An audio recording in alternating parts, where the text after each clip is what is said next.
আমি মা হয়েছিলাম ৪২ বছর বয়সে। ৪২ বছর বয়সে মা হয়েছি বলাটা বোধহয় ঠিক হলো না, বরং বলা যেতে পারে আমি মা ডাক শুনেছিলাম ৪২ বছর বয়সে। আমার ছেলে যেদিন আমাকে প্রথম মা বলে ডাকলো সেদিন ওর বয়স ৮ বছর। কি যে ভালো লেগেছিল সেদিন, বলে বোঝাতে পারবো না। প্রতিটা মেয়ের জীবনে এই মা ডাক শোনাটা পরম তৃপ্তির। সেই তৃপ্তি দিয়েছিল আমার ছেলে অপ্রতিম। অপ্রতিম এখন ডাক্তার। আজ ওরই জন্মদিন। আমার ভীষণ ইচ্ছে ছিল আজ ওর জন্মদিনে ওর হসপিটালে গিয়ে সমস্ত রোগীদের ফল বিতরণ করব। ছেলেকে আগে থেকেই বলে রেখেছিলাম সে কথা। আমার কথা শুনে আমার ছেলে বলেছিল, বেশ তো, তোমার যখন ইচ্ছে হয়েছে তাই করো তুমি, আমি সব ব্যবস্থা করে দেব। মায়ের ইচ্ছে পূরণ করতে পারাটাও যে বড় আনন্দের।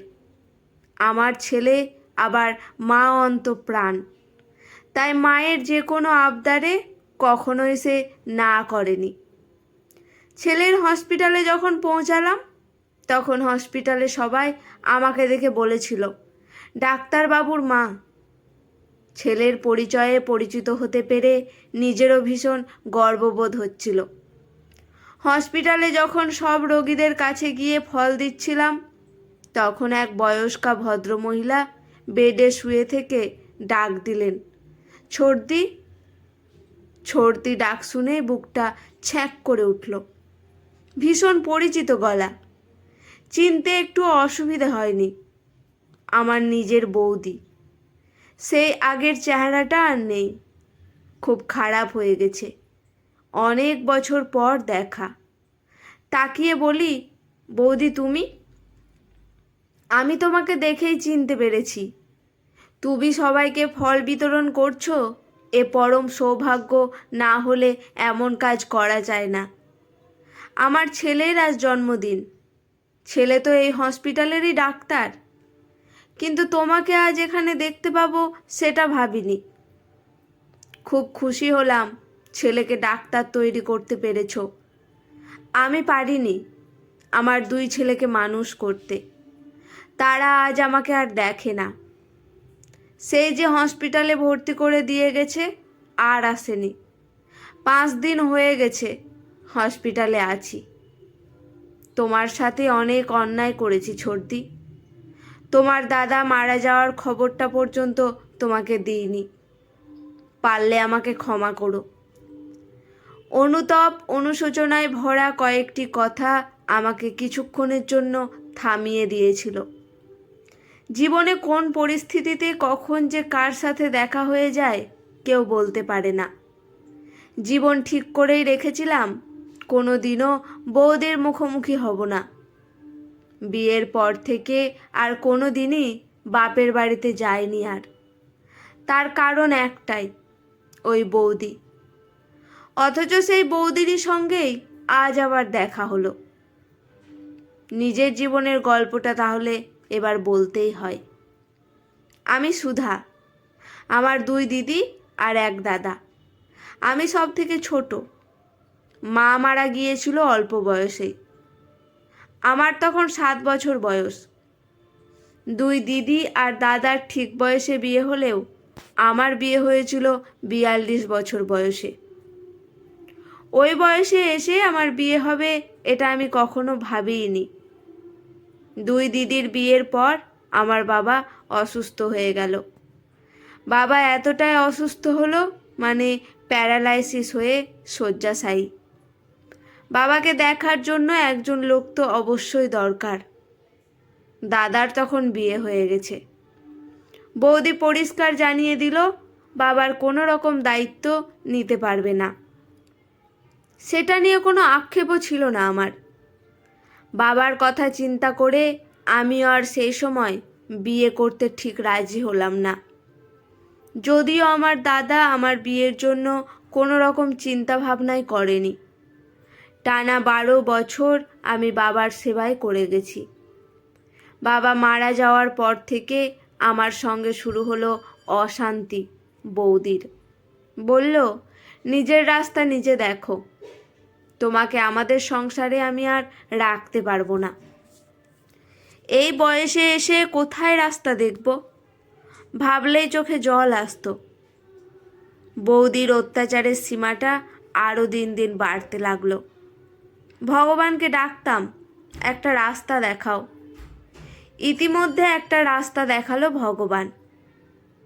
খবরের কাগজের একটা বিয়ের বিজ্ঞাপন দেখে যোগাযোগ করে আমার বড়দি আমার বিয়ে করার জন্য বলে। ভদ্রলোক ব্যাংক ম্যানেজার, ওনার স্ত্রী মারা গেছেন ক্যান্সারে, 8 বছরের একটি ছেলে আছে। আমি বড়দিকে বললাম, আমি বিয়ে করতে রাজি, তুই কথা বল ওদের সাথে। আমার বিয়ের কথা শুনে বৌদি খুশি হয়নি। আমি আড়াল থেকে বৌদির কিছু কথা শুনেছিলাম সেদিন। বৌদি আমার দাদাকে বলছিল, ও কি আর এমনি এমনি বিয়ে করছে, দেখেছে ব্যাংক ম্যানেজার, টাকা পয়সা আছে, আর ছেলেটাকে মানুষ করবে ভেবেছ? দেখো কোনো অনাথ আশ্রমে দিয়ে না চলে আসে। তবে এটাই শান্তি, আমাদের ঘাট থেকে আপদ বিদায় হচ্ছে। সেদিনের এমন কথায় চোখের জল ধরে রাখতে পারিনি। মন খারাপ হয়ে গিয়েছিল ভীষণ। ভাবছিলাম আমি সত্যিই কি আপদ, কিন্তু বিয়েটা আমি করবই, এটা মনে মনে ভেবে নিয়েছিলাম। কারণ আমি নিজে বুঝতাম মা না থাকার যন্ত্রণাটা কতটা। ছোটবেলায় আমিও হারিয়েছিলাম মাকে। বৌদির এমন কথাটা মনের মধ্যে ভীষণভাবে বিঁধেছিল। ঠিক করি আর কখনোই দাদা বৌদির সাথে যোগাযোগ রাখব না। দাদা কখনোই বৌদির এমন আচরণে প্রতিবাদও করেনি। দাদার ওপর ভীষণ অভিমান নিয়েই চলে গিয়েছিলাম, আর কখনো ফিরিনি। দাদা বৌদিও আর আমার সাথে যোগাযোগ রাখেনি। বিয়ের পরবর্তী জীবনটা আমার আনন্দের, যাকে বলে পরম পাওয়া। 42 বছরে বিয়ে হয়ে যখন ওই বাড়িতে গেলাম, 2 জন মানুষ তার মাকে খুঁজে পেয়েছিল। একজন আমার ছেলে, আর একজন আমি নিজেই। আমাকে মা বলে ডাকতে থাকলো অপু। অপ্রতিম ওর নাম হলেও ওকে আমি অপু বলেই ডাকতাম। আর আমিও মা পেলাম আমার শাশুড়িকে পেয়ে। কত বছর যে মা বলে ডাকিনি, সেই মায়ের অভাব পূরণ করলো আমার শাশুড়ি মা। কখনো মনে হয়নি উনি আমার শাশুড়ি, মনে হতো আমার নিজের মা।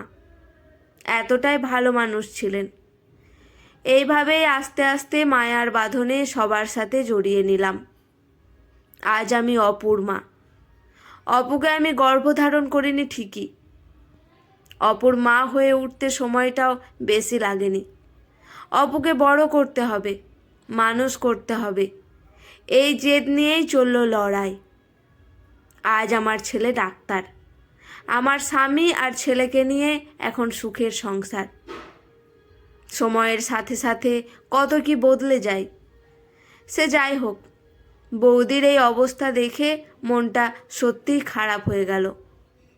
অথচ এক সময় ওই মানুষটার কত দাপট ছিল, কত অহংকার ছিল। তবে বৌদির এমন পরিণতি মন থেকে মেনে নিতে পারছিলাম না। হসপিটালের বেডে বসে অনুশোচনার আগুনে দগ্ধ হয়েই বৌদি বেশ কয়েকটা কথা বলে গেল। বৌদি বলল, ছোটদি, তোমাকে দেখে আজ আর হিংসে হচ্ছে না।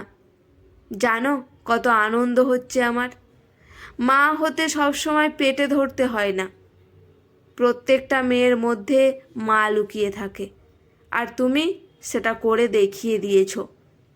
তোমার ছেলেকে শুধু ডাক্তারই বানাওনি, মানুষ বানিয়েছ। ডাক্তার যে এত ভালো মানুষ হতে পারে সেটা আমি এই 5 দিনেই বুঝেছি। আমাকে তো তোমার ছেলেই দেখছে। ডাক্তার হতে গেলে ভালো মানুষ হতে হয় আগে। তুমি মানুষ হতে শিখিয়েছ ওকে। শুধু একটাই অনুরোধ, আমার পরিচয়টা তোমার ছেলেকে জানিও না। কিছু খারাপ ঘটনা বরং না জানাই ভালো। আজকের গল্পটি এখানেই সমাপ্ত। গল্পটি কেমন লাগলো অবশ্যই কমেন্ট করে জানাবেন। গল্পটি ভালো লেগে থাকলে চ্যানেলটি সাবস্ক্রাইব করে একটা লাইক করে আমার পাশে থাকবেন। ধন্যবাদ। দেখা হচ্ছে আবার পরবর্তী গল্পতে।